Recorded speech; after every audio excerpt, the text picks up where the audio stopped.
So, Mr. Holmes, you are a video game guy. I was across the hall from you last year, and I could see students coming up to you all throughout the year with video game stories or gameplay stuff or whatever you guys were talking about. But I knew it was video games related.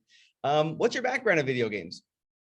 So I've liked video games for pretty much as long as I have memories. My first video game system was the Super Nintendo Entertainment System back in like 1993, I think is when my parents got it. So I was gaming from like 2 or 3 years old. Shortly after that, I was hopping on computers playing, just like a space pinball and all that stuff. But I quickly fell down the rabbit hole when my mom got me my first Game Boy. It was a red Game Boy Pocket after my brother and I had tried to share her original big old gray brick Game Boy. And ever since I had Pokemon and Fisher King and so many other RPGs and other stuff, it's just been a downhill slope. I played lots of MMOs through my teenage years. Not super competitive into the scene anymore or anything like that, but I still love to play games almost on a daily basis, or at least when I have a little bit of free time.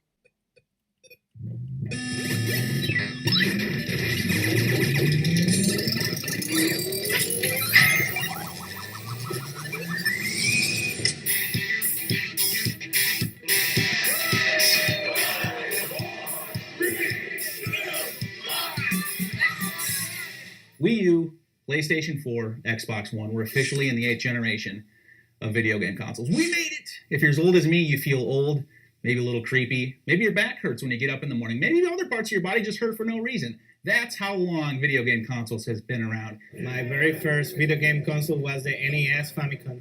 The Game Boy. Sega Genesis. Probably the ColecoVision. Was the Nintendo 64. The original NES, man. It's important to look back and ask ourselves, how did we get here? How did the industry evolve to where it is today?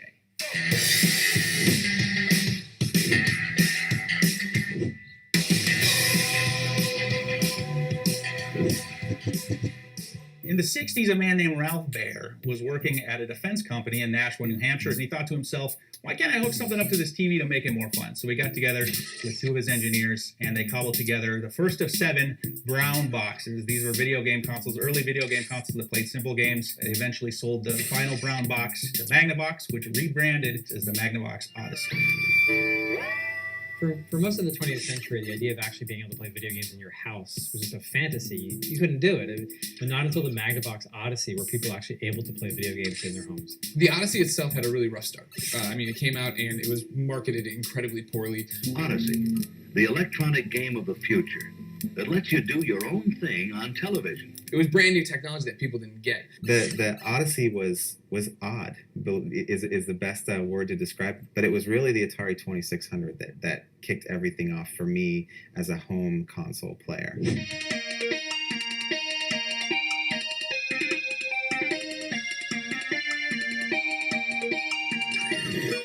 When you look back now at the Atari 2600 games, they all look very basic, but at the time, they were nothing short of amazing. The Atari 2600 was the game console that everybody had. Well, I didn't have it, and I was really jealous of my neighbor who had one, but this one was iconic. This was the system that got people crazy about playing video games at home. It was as ubiquitous as a refrigerator or a TV in most households. In these successful years of the Atari 2600, we get to over $2 billion business in the United States only on video games. It's a kind of a number that is important to understand because we will understand what happened when video games go into what is universally recognized as the big crash of video games in 1983. Game over. There was a video game crash as a result of just this glut of terrible games on the 2600. And for a while, it seemed like maybe home video games and video game consoles had just been a fad. And video games really went out of fashion altogether. And then something happened. What happened was Nintendo happened. And Nintendo, a company that had been around making trading cards for nearly a century, they decided we're going to try to make a video game system. But the key thing is they didn't call it a video game system. In the United States, they marketed it as a toy. They had Rob the Robot. They had the Zapper, which was a little gun that you plugged into the console. They didn't want people to think that it was a video game machine because that had a stink to it because of the Atari 2600 and the crash. With the 3rd generation of home video game systems, it was not a fair fight. The Nintendo Entertainment System mopped the floor with the Sega Master System. The Nintendo Entertainment System is the console that changed everything. This is the system, the little gray box that shipped and suddenly connected with everyone, whether it be Mario. Right? This is Mario Brothers. This is the start of everything for Nintendo, but for the industry as well, right? All of a sudden, video games had what they didn't have before, a mascot, something you could connect with. It was not just something that was big as a video game system, but it helped launch Nintendo into being just a cultural force. So everything from Nintendo cereals. Nintendo cereal system is a super part of this nutritious breakfast. Or Fred Savage's famous or infamous movie, The Wizard. Power Glove, this ridiculous glove that you would wear in theory to control games better. It was more than just a gaming system. It was a cultural phenomenon. There can be only one. Sega challenges you with the ultimate video game, the Sega Master System. When I started my career in this industry, I was testing games on the Sega Master System, and quite frankly, I didn't even know it had existed. The only thing that was in my world was the Nintendo Entertainment System at that time. The Sega Master System is notable in that it's what brought Sega into home video games. I saw it, I put my little pudgy finger on the glass, and I said, Mom, that's what I want for my birthday. What is that? Was the second question. And they made that happen, and I got this Sega Master System, and man, did I pick the losing horse in this race, becoming a Sega kid over a Nintendo kid. But it was one of those things where that was your source of pride. That was your identity as video games were getting a foothold going, right? It was certainly a rivalry. You know, if somebody else had a Sega Master System and you had a Nintendo, it's like, you know, you'd pick sides in a war. You had one, you didn't have the other. And it was the beginning of a rivalry between Nintendo and Sega that would go on for generation after generation. It would take a while before there was a clear victor in it. So when you talk about the NES or the Sega Master System or just video games of that generation, you're talking about literally for what I think is the foundation for what video games would be, right? Because there was suddenly all these kids like me who started to grow up with these and started to understand these characters and these things and what video games would be. And so as we make that jump to the Super NES, to this, you know, the Sega Genesis, what you see is the video game companies realizing that their audience is maturing, and so they need to as well. And then the fourth generation, the Empire Strikes Back. Sega comes out with the Sega Genesis, saying Genesis does what Nintendo don't. What Nintendo? I mean, Sega Genesis was Sega's coming out party. You know, Sega Master System was a system I owned, and nobody knew what that was. But Sega Genesis, everyone knew, because it was when Sega came out and adopted an identity. They said, we are this blue hedgehog. Sonic 2 handles stubborn stains. Embarrassing bald spots, no problem. But wait, you can play it too. Sonic was just, he had attitude. You know, history has shown that Mario is a great character, but he was just kind of this schlubby plumber guy who jumped on turtles. And it was one of those things of Sega said, we are the underdog. And in a way, it summed up fans like me, right? Like, we needed a rallying cry. There has to be a line in the sand for what you are when you're a kid and your parents won't buy you both systems. Sega people could look to the Genesis and say, this is the thing. This is what gets us over Nintendo.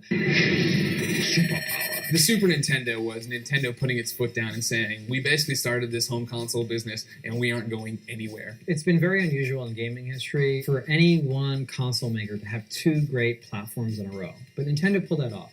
The Nintendo Entertainment System was phenomenal. The Super Nintendo, I would say, it was even better.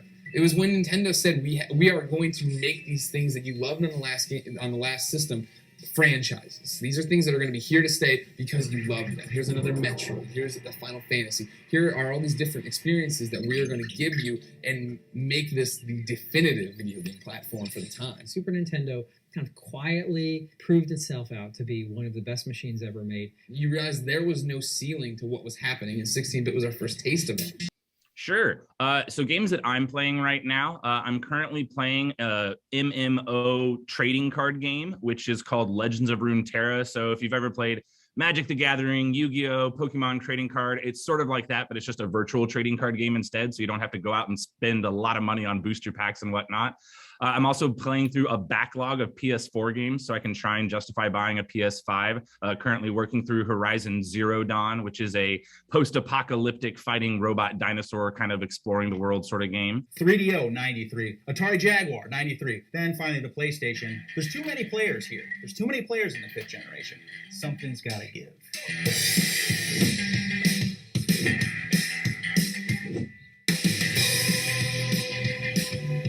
It really was a fascinating time. So many people from companies like 3DO and Sega all moved to Nintendo or to Sony, and both of them just became major powerhouses for the next several years. History shows that the Nintendo 64 was one of the stranger systems ever created. On the one hand, it lost. It the PlayStation was far more successful than the N64. On the other hand, it ran arguably the two best video games ever made. Super Mario 64, launch game for the N64. And then a few years after that, The Legend of Zelda: The Ocarina of Time. And then you can't forget GoldenEye. And suddenly, you know, the Nintendo 64 is a staple of college dorm rooms and drinking, and it's one of these things that you were sitting there with, passing the controller around, playing it nonstop. But something dramatic happened in the next generation, the 32-bit generation. Sony showed up. The Walkman people have the nerve to come out with this PlayStation. As a Sega kid, talking to my Nintendo enemies, suddenly we're looking at this PlayStation like, what? For several years of my career, we're at Sega. When we heard a big company like Sony was going to get into the game industry, it was laughable. Fly, plaything, fly. You're not ready. And then when the PlayStation first came out, we were all pretty blown away and quite frankly, pretty scared. But what it was Sony making a calculated effort that, you know, later you see Microsoft come around and do the exact same thing. Them saying, we are coming in here, we're seeing what this market is, and we're staking our claim in it. And Sony showed up in kind of an accidental way. They were supposed to have just partnered with Nintendo, make a CD attachment for the Super Nintendo. Relations fell apart. A lot of people historically, they blame Nintendo for kind of bungling that, but the bottom line is... The media is much cheaper to produce. One thing is produce the cartridges with a motherboard inside. One thing is just to print the CD. And thus, it was expensive to develop to get those things to test them out, to make. Where are you making your return? You know what I mean? That's the whole problem. You and me. Booyah. Grandma.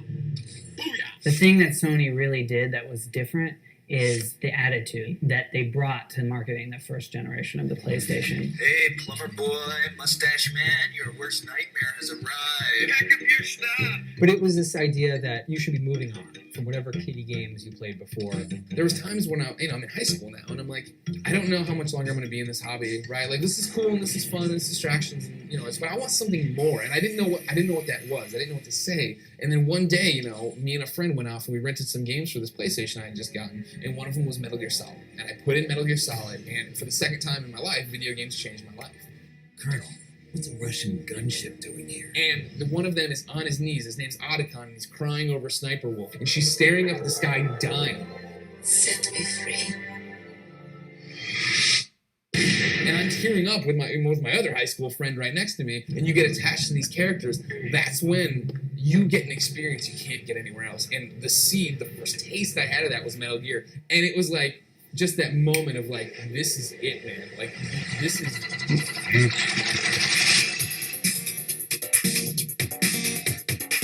We have the Sega Dreamcast. That was the last of Sega's consoles, unfortunately. Sega, which had been in a dogfight with Nintendo for generation after generation, they began to fade away. The Dreamcast was so far ahead of its time, nobody knew what to make of it.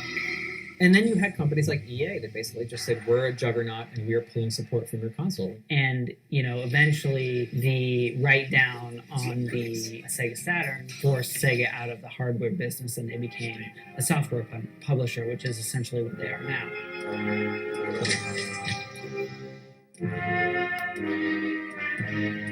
I owe you nothing.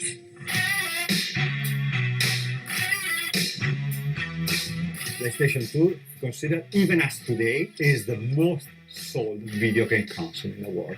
And Sony flips the switch, man. They changed the game with the PlayStation 2. And there was a bit of a Trojan horse effect in that it was right around the time when DVDs were becoming the most popular medium for home video. It's a movie on a disc the size of a CD.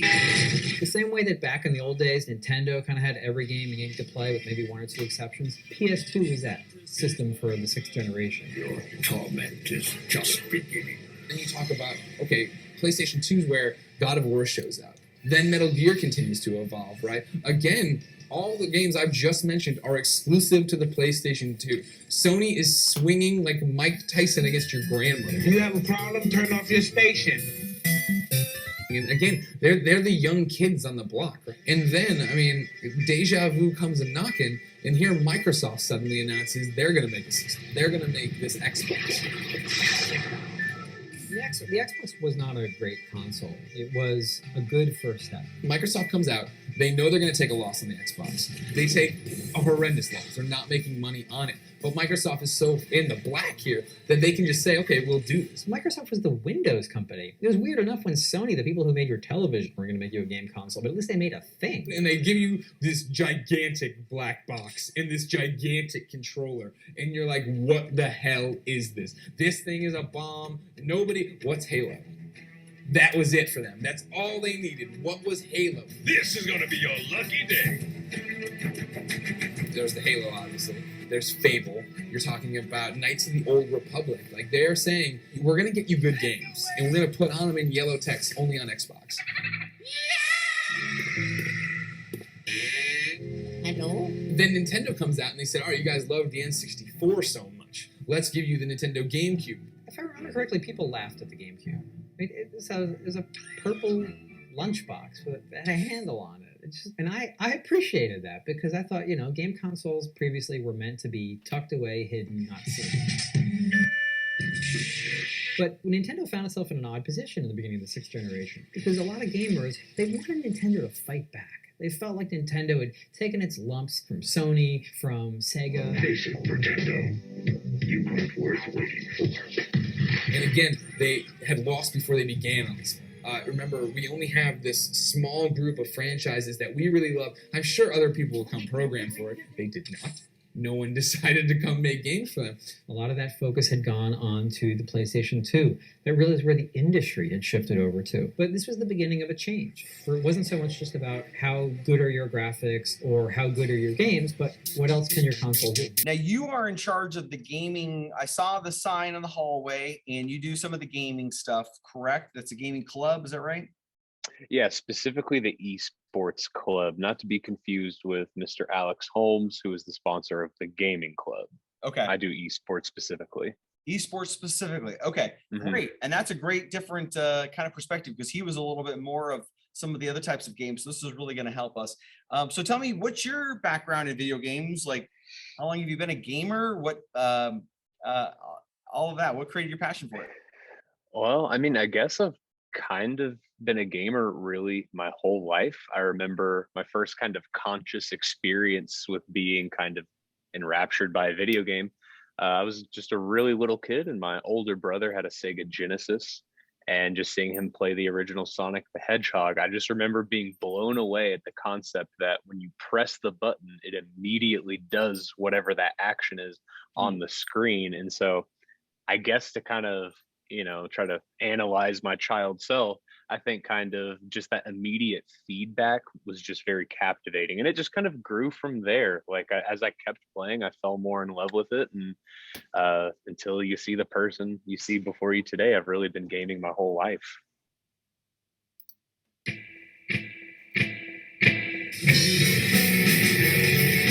The 7th generation rolls along, Microsoft pulls a sneak attack on everyone and releases the Xbox 360 a year earlier than the PlayStation 3. I'm here to start you on a journey into the future of entertainment. That future starts right here, right now.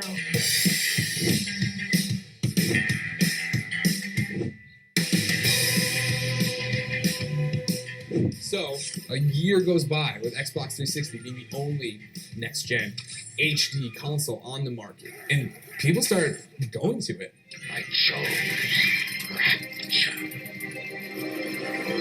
There's 4 things that the Xbox 360 probably should be recognized for in history. One is Xbox Live.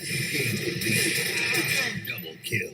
The idea of popularizing an online service for console gamers to all play against each other and with each other, or to download copies of Minecraft or to share worlds together. And Xbox Live has been a huge force in gaming connect. Didn't really lead to any great games, but the idea of jumping around in front of your television, it made gaming even more of a mass appeal activity. Achievements. We've also added a new concept called achievements. Now, these are sort of a record of everything you've accomplished across your entire library of games. People love that idea. People would play the worst games ever just so that they could raise their achievement score. You can download Netflix and you can stream movies to your console. Without realizing it, Sony is giving them. Sony was giving them the rope, thinking they'd hang themselves, I think. PS3, they sort of came in arrogant. They came in saying, you're going to get a second job to be able to afford this system. Meanwhile, Sony thought that they could come out, rest on their laurels, be the PlayStation brand, and get everybody back. They can't. They don't have anything with it. They double down, right? Oh, well, the PlayStation 2 sold well because of DVD. So now the new one will be Blu-ray. With so much space on a single Blu-ray disc, the only thing you'll need more of is time. But again, Sony's betting on technology people don't even have the technology for yet. How many people, when the PlayStation 3 come out, have an HD TV at the time? And so the PS3 was not a very good machine for a couple of years. I had everything under control until they blew up the bomb. And then Sony got smart. They recognized the error of their ways, they found humility, they redesigned the machine, they slimmed it down. And the PS3, in the long run, after a slow start, turned out to be quite an enjoyable machine to play games on. And you have a wonderful array of games. So what you got? What do I got? 2 words. Montage.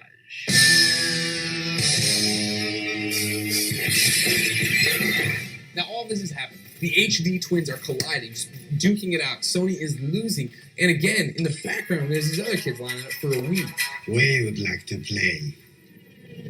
The Wii came out kind of out of nowhere. It was a console that everyone could play. That's what led to it being such a popular hit. So many people throughout the industry, myself included, we'd see it and say, well, why would anyone want to play a game that way? Why would anyone want to do this when they're playing instead of doing this?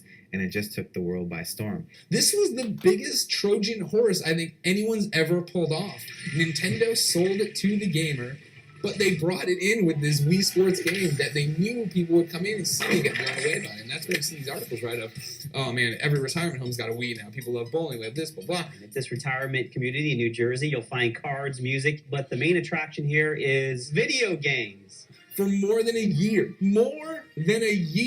you couldn't walk into a store and buy a Wii. And more bad news for holiday shoppers. Nearly a year after the Wii's debut, Nintendo is still having supply problems with the video game console. And you're like, what is happening with video games right now?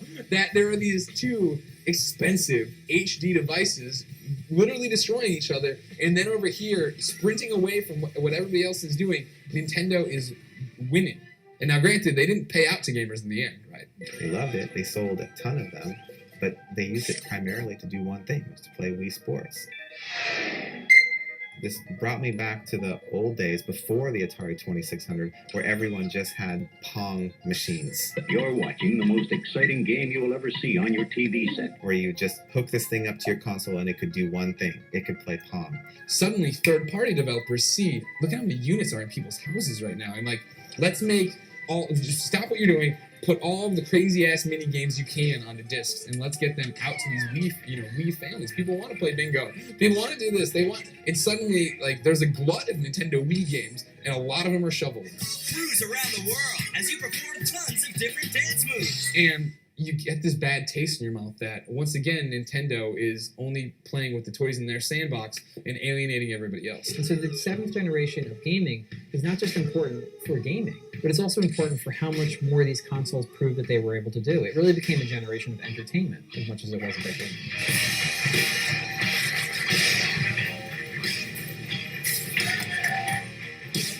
And now, of course, we come to the 8th and final generation, the generation that makes my back hurt, makes me feel old, makes me feel creepy. We've got the Wii U, PlayStation 4, and the Xbox One. You've got Microsoft versus Sony right now, and I think without that type of rivalry, I think things would get stagnant very quickly, and you wouldn't see the advances that you're seeing today. And that has definitely caused every fanboy out there to decide, why the PS4 is just terrible, or the Xbox is just the worst system ever. Well, trade for one thing, it's $100 cheaper. I think the Xbox overall is a more balanced system. Microsoft's stance on a lot of personal rights issues have rubbed me the wrong way. The PS4 just cannot match the teams that Microsoft has. And in the end, really, it's not apples to oranges, it's apples to apples. They're video games, and they're great, and each one of them has awesome exclusives, and each one of them has a number of problems. Of course, always on the periphery, potentially always ready to upend everything is Nintendo, and who knows who else, trying to come in and basically challenge the idea that a PlayStation or an Xbox is the thing that you should be playing games on at home. The current generation of consoles have a big question mark hanging over their existence, really. There are valid questions out there as to whether these boxes are still the things that make sense to be playing games on, even onto your television, in an era when you can have a portable, like an iPad or something like that can output to your TV.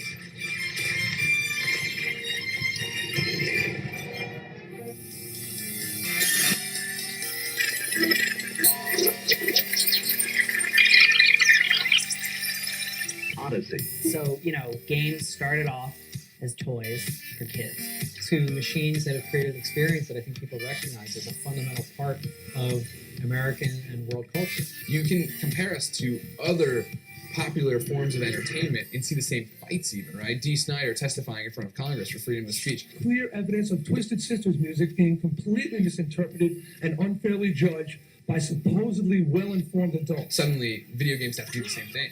Can Grand Theft Auto come out and say all this stuff? Should send shivers down your spine if you hear these 3 words: Grand Theft Auto. Grand Theft Auto, Modern Warfare 2. Mass Effect. Your kids into video games?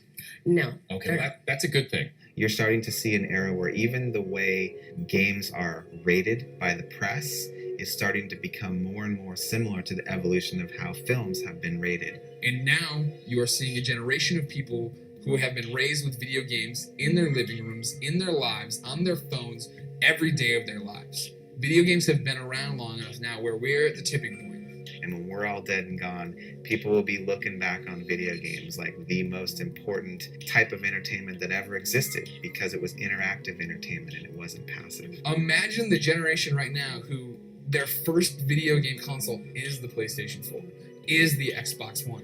What are they going to be making in 30 years? That's the future of video games. That there is no limit, there is no end, there is no way to predict what will happen next. Right now, single player game, I just started playing Resident Evil 8 on my PlayStation 5. Only a couple hours in, but it is actually really impressing me, over impressing me from just its level design, and its atmosphere is brilliant. And then for my multiplayer, I play a lot of League of Legends, just because it gives me my competitive fix. I played high school basketball, and I've always just been a competitor and stuff, and so games are another outlet for me to kind of satisfy that competitive gene in me.